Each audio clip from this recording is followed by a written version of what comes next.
Hey, welcome back. It's great to be back in the studio. I've been traveling around a little bit. I hope you enjoyed my visit to Marseille, France. I thought it was a real eye-opener, and I apologize again for my terrible French. Something happened when I was away. One of our reporters in our Toronto office had a trial, a full-day trial in the beautiful city of Montreal, and he had a victory. Joining me now to talk about it is our friend Lincoln Jade. Lincoln, great to see you. And first of all, congratulations. You had a full day trial. I wish I could have been there. I was actually coming home from Marseille. Tell me, what were the events in question that got you the tickets and the charges? I think it was just a ticket in this case. Tell our viewers when it was, where it was, and what it was that got you in trouble, that caused you to have a trial last week. Yeah, well, thanks, Ezra, for having me. It was just this week, I guess, a couple days ago. Yeah, just a couple days ago. So just for those who are not aware, in March of 2021, there was a curfew in place in Montreal. So rebels being rebels, four of us headed out to Montreal to see what was going on, just to do what we do to document. So one of those nights, we head out on the streets, and Yankee was kind of the lead reporter that was covering the curfew. So three of us went down from Toronto to Montreal to assist Yankee. Because he knows he's from there, so he sort of knew the neighborhood. Yeah, so we were driving around, and Yankee got a call that a minor was put in the back of a police car. So we went to investigate it, and right away we get out of the car, cameras out, rolling, and the attention quickly shifted right to us. And long story short, we were ticketed $1,500 each for doing our job, for reporting. Be ready, I'm gonna stop. You guys jump up. I'm not sure why. Okay, he's giving a ticket. Go.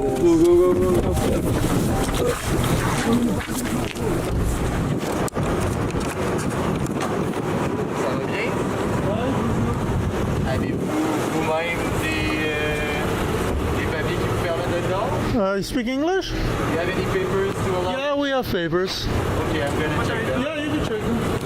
What we're doing? We're filming you guys. Why? Because that's our job. We're media. We're filming. Okay, I'm gonna take the paper. Yeah, sure. You can take all the papers. So we're all together. We caught these officers putting this young Hasidic Jew in the back of their police cruiser, allegedly for breaking the curfew. Yeah. So here's my paper. In Quebec, police officers don't have body cams.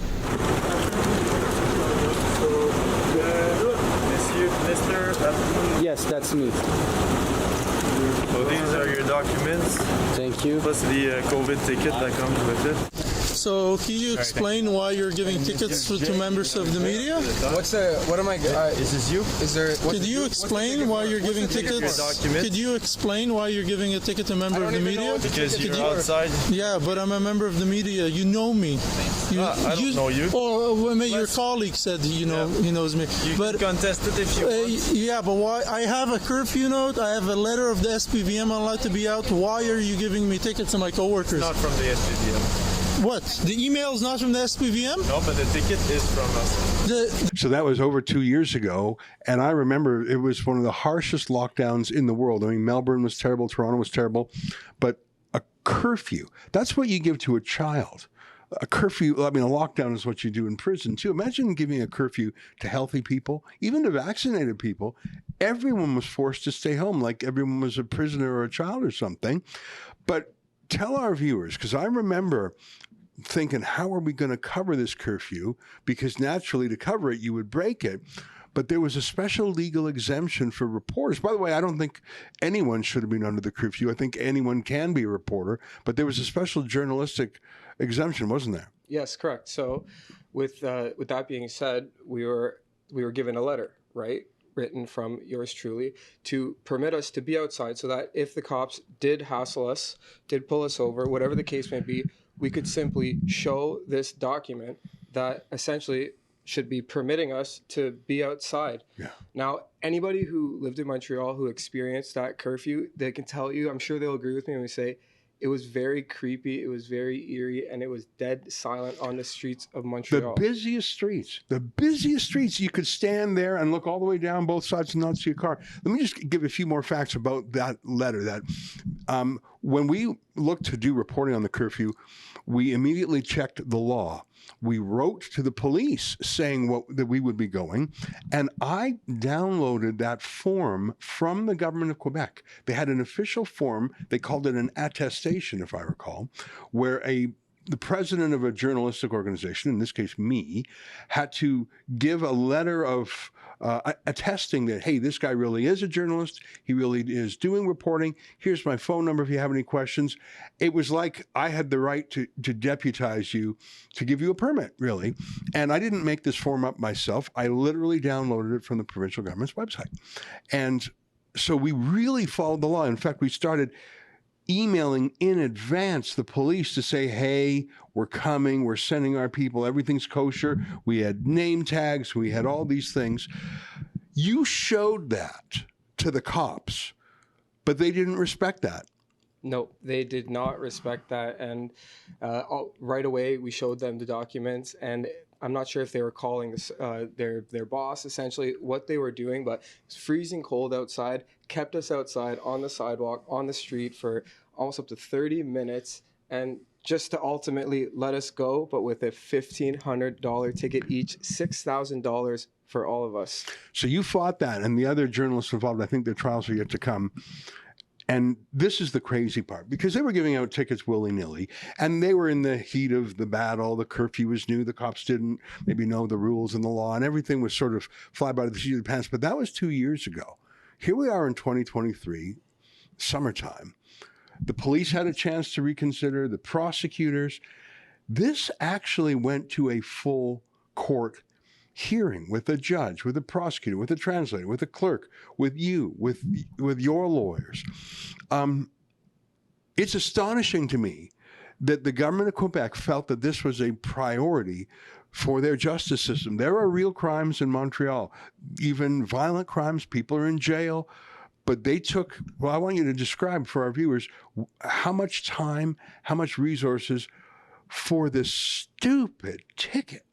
Yeah, so we started court that day, 9:30 a.m. sharp. Court wrapped up, so I was free to leave essentially at around 3 p.m. that day. So I believe there was 2 prosecutors who were trying to find me guilty. There was one police officer from the SPVM, just one police officer. That's SPVM, that's what they called the Montreal Police. Yeah, correct. So one Montreal police officer showed up, and this police officer originally was on scene for the arrest of the minor, but in his statement that he gave to the judge, he clearly says that he left before we were even ticketed. So he was long So he didn't gone. even have facts he could testify to. Nope, and that's the only police officer that showed up that day. But they forced you to attend. I remember talking with you about can you appear by Zoom. They forced you to travel all the way to Montreal, but the cop who arrested you didn't even bother to show up. Was the judge irked by that? Yeah, the judge was a little frustrated, I think, at the whole situation because our lawyer was potentially going to try and postpone this trial again to have someone that was actually there, a police officer that was actually there for the ticketing, to be present in the courtroom. But the judge really did not want this to be prolonged any longer. She stated herself that if we were to postpone this trial, we won't be back here until October, November. She also stated something that's very noteworthy after she said that, which was, we know Rebel News. We know they're a news organization. It is clear that he's a journalist. Maybe you guys can step outside of the court and try to talk it out. And at that point, we maybe thought that they were going to just drop it. The prosecutors, they would do a plea bargain with you because the judge really was signaling, guys, stop wasting my time. Imagine when you said 9:30 to 3 o'clock, that is pretty much a full day of court because the judges come into the office first, go to their office, get their papers, review the paperwork. So when you said 9:30 sharp, the judge has probably been there already for maybe an hour. And when it ends at 3, the judge doesn't go home right away. So a full day's court, 2 prosecutors. And I got to think this judge is thinking, what am I doing? Can these guys get their act together? So the judge says, hey, guys, go cut a deal. But the prosecutors obviously didn't want a deal. No deal. They wanted to continue with the trial. Do you recall anything they said? Were they particularly aggressive or vindictive in any way? Were they political in any way? Because two prosecutors, I mean, no disrespect to you, Lincoln, but you don't merit two prosecutors for a ticket. Like that, two prosecutors, that's for a major crime. This is basically an expensive ticket. It shouldn't have gone to court at all, but two prosecutors, that sounds crazy to me. Yep. So there wasn't much in the police. So the actual police report from the night, there was not much. It was about 1 or 2 sentences. So it was very, very brief. But what the prosecutors were going on was the fact that they were trying to say that we were there with the intention of having this police interaction, of potentially getting ticketed, arrested. They were trying to make it seem like we wanted the attention from the police. That was our intent of going there. Essentially saying that it's empty streets. There's nothing going on in Montreal. Why would you guys need to be out there? The curfew has already been in place for 4 months, exactly what they said. Why would you guys have to be out here reporting? You know, basically. So they were playing editor-in-chief. Yeah, basically trying to persuade the judge, I guess, into thinking that there was no real purpose for us to be out there. But ultimately, well, we can be out there for any reason or no reason because we're journalists. And frankly, it's my view that every citizen should have the same right as a journalist. What is a journalist other than a citizen who's telling a story? So things proceeded. Now you played the video, and that's the great thing about our business is that we video everything, and we always talk about behaving ourselves and by the way, what we do behind the scenes can perhaps be shown, so be on your best behavior.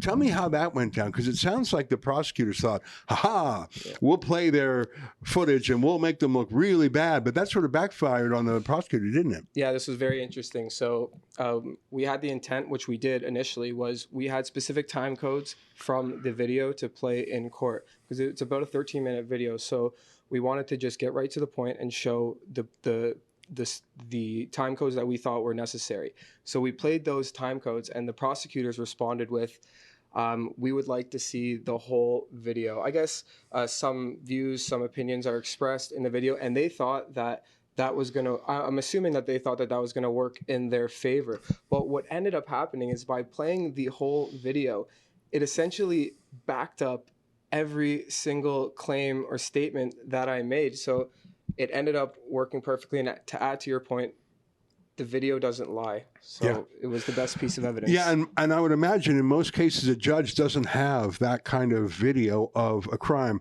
A judge normally is a he said, she said, maybe there's some grainy closed circuit TV nearby, but this, literally the camera was pointed to you guys. So after a full day in court, 2 prosecutors, 1 judge, 1 clerk, 1 interpreter, I can only imagine how much money was on this. Tell us the verdict. Yeah, so you know, the evidence that we had, as we discussed earlier, we had the statement permitting us to be outside. We had our ID badges, you know, so the police clearly knew who we were.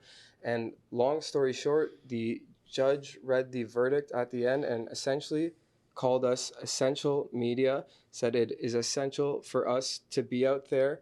And ultimately, I was found not guilty and no more fine of $1,500. That's right. I tell you, for $1,500, though, the legals, all these different, like, I would estimate that 50,000 was spent, not necessarily just that day, but all along the way, all the paperwork, the police, the bureaucrats, the organ, like this has been going on within the system for 2.5 years, which is insane in itself. Now, we have requested the official transcript of the court, and I understand it's in French, and we'll get it translated, because I think it's very valuable, not only that you were acquitted, which I'm very glad, but for a judge to say, Rebel News is media, we all know that, and they're an essential service. I would love to get a judge saying that, because there are haters out there, including the Prime Minister, who says, you guys are not media. Well, a Quebec judge just said we were, Buster.